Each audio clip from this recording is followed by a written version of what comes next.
Hello, everyone, and welcome back to the recipe of the week. My topic for today is heart matters. It's my absolute favorite topic to talk about because the heart has to be clean and pure in order for us to hear properly, to treat people properly, and to treat ourselves properly. One of my favorite characters in the Bible was David. David, when he did something, he was very repentant every single time. He was a man after God's own heart. In 2 Samuel chapter 11 and 12, and I absolutely love 1st and 2nd Samuel, but this is 2nd Samuel chapter 11 and 12. It talks about how David got somebody else's wife, got them pregnant, had him killed, and pretended pretty much, and I'm paraphrasing a little bit, pretended like he did absolutely nothing. But the prophet came along and rebuked him. Hey, dude, paraphrasing, you're the man. You're the filthy scoundrel that did this, and that. Well, when David did all of this, it opened up his heart to sin, as well as made his heart filthy, tarnished, black, compromised. I like that word, compromised. The Bible says the heart is deceitful, and all of us deal with heart matters, and all of us have sin. All of us have sin. But what I love about David is he was very, very, very, very repentant. And yes, there were consequences behind his actions, but he went to his father. Come on, somebody, you got to go back to the Father. Father, forgive me. I did this, and this. And you have to be honest about it because he knows anyway, to get your heart clean. So I love Psalms 51 and 10. My favorite scripture, absolute favorite scripture. And the word of the Lord reads, and that's Psalms 51. I'm reading the New Living Translation version. I'll be reading verses 10, 11, and 12 of Psalms 51. And the word of the Lord reads, create in me a clean heart, O God. Renew a loyal spirit within me. Come on, somebody. Create in Quinsania a clean heart and renew a loyal spirit within Quinsania. You got to make that thing personal because you want your heart to be pure. You want your heart to be clean. Verse 11, do not banish me from your presence. Oh, good God Almighty. David was thinking, Lord, I did this, and this. Please create in me a clean heart. Lord, don't banish me from your presence. And here we go. And don't take your Holy Spirit from me. What would happen? Just what would happen if the Holy Spirit was not our comforter, our keeper, our teacher, our helper? Good God Almighty, we would be lost. Verse 12, restore to me the joy of your salvation and make me willing to obey you. Good God Almighty. We want to obey you, God. We want a clean heart. We want to be restored and renewed, God, because we sinned, laid up, did this, did that. God, we want a clean and pure heart.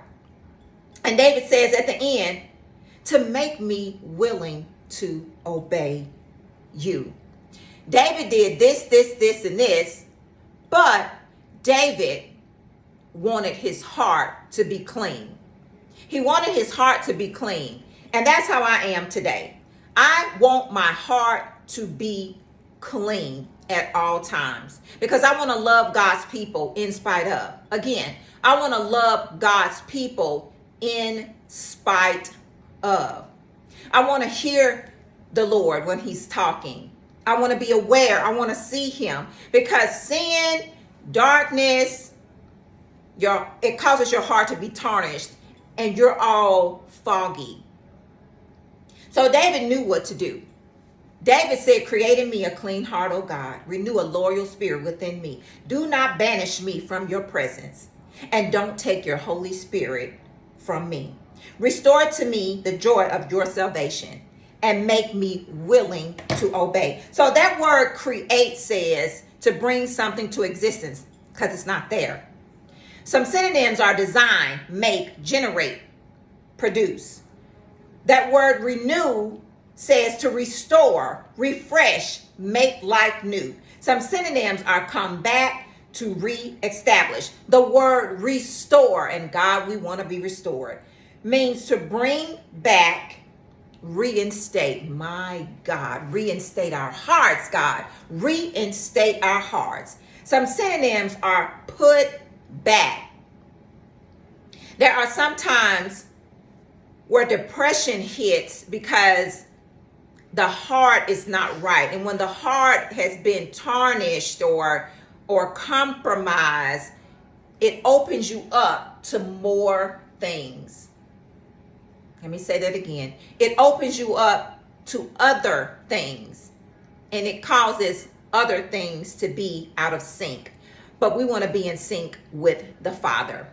We want to be in sync with the Father. We want clean and pure hearts, and only God can help us with that. So, Father, in the name of Jesus, we thank you, Lord God, that right now, in this very hour, you are creating in us clean and pure hearts. God, we want clean and pure hearts. So, God, we want to hear you. We want to love like you. We want to speak like you, Lord God. We do not want to tarnish anybody's character by gossiping, talking about each other, backbiting. Father, help us. Creating us clean and pure hearts. Restore our joy within you, oh God. We want to obey you. Renew, God. Reactivate us, oh God, in you, God. Yes, God. Reactivate us in you.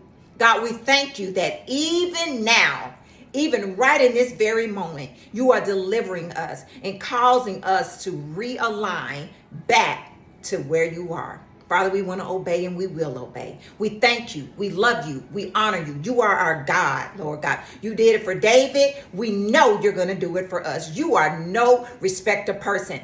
In fact, you are the same God that delivered David, and you're going to deliver us too. And God, we thank you.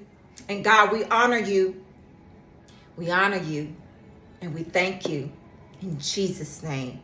Amen. Amen. Amen. Amen. You guys have an amazing, amazing, amazing week. And if you're starting school this week, let's go, teachers. Let's get it. I started last week. If you're starting this week, you got this. I'm asking the Father to create in you a clean heart. So when you have a student that has a smart mouth, remember, keep your heart pure towards the matter. God loves you. I love you. You guys have an amazing week.